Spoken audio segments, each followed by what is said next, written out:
you had to break down and kind of, for those listeners, I imagine there's a lot of people listening that are not familiar with what it's like to be taking any of these psychedelics or illicit substances. How, in as simple as possible, how can you describe the actual feelings or the experiences you had with magic mushrooms when you're in Thailand or whenever you use these drugs? Well, there's a huge difference between people talking about microdosing, right? Which is like when the symptoms people feel like is increased focus, or they feel a bit more relaxed, those kinds of things, more in tune with their body. But when you're actually having a proper drug trip on mushrooms, it can be a pretty full on experience. I mean, the first time I had it in Thailand, I had like a very psychedelic experience where I had like flowers bursting out of my eyes, and everything was just hilarious. And I was like holding on to this wooden post at this bar just to hold on to the earth because I was afraid I was sliding off the planet, right? So, I went to take a piss and my dick was like yelling at me. So like, there's certainly some people would find that terrifying. I had a good time with it, but yeah, there's certainly at the extreme level end of psychedelic experiences is not everyone's cup of tea. And some people actively don't want to have mushrooms because they're like, oh, that's too trippy for me, right? But in terms of the ones we were selling in Australia were quite mild. They're called golden teachers, gold tops, cubensis, for any Latin mushroom nerds out there, cubensis, cubes.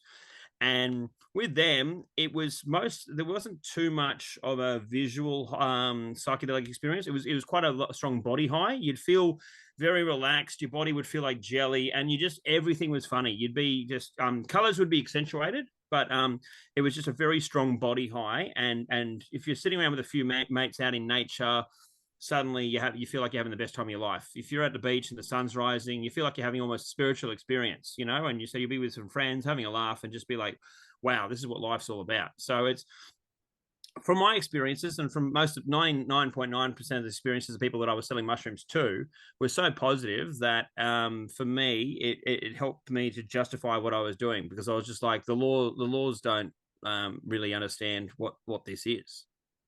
Did you find that you're getting a lot of anxiety, I guess, housing all these illicit substances and drugs, but you kind of justified, like, tried to reason with yourself and justify that you're actually doing a good thing? I think you have a laugh about how when you got out of prison, you were sentenced to community service, but in selling magic mushrooms, you're almost doing your community service. That's how I felt. Yes, certainly, for sure. I mean, there were guys that there was a guy I sold MDMA to because he was a British war veteran who had PTSD, and he found that the only way he could have effective psychotherapy was if he took MDMA during his counseling sessions. And so, I talk to people who have various psychological disorders, and they would find a way to medicate themselves either through MDMA or mushrooms or whatever. And it's not I'm not a prescribed doctor. I can't tell them what but all I can say is that they found a way that worked for them, that was helping them to get through their life. And so that was when I was like, well,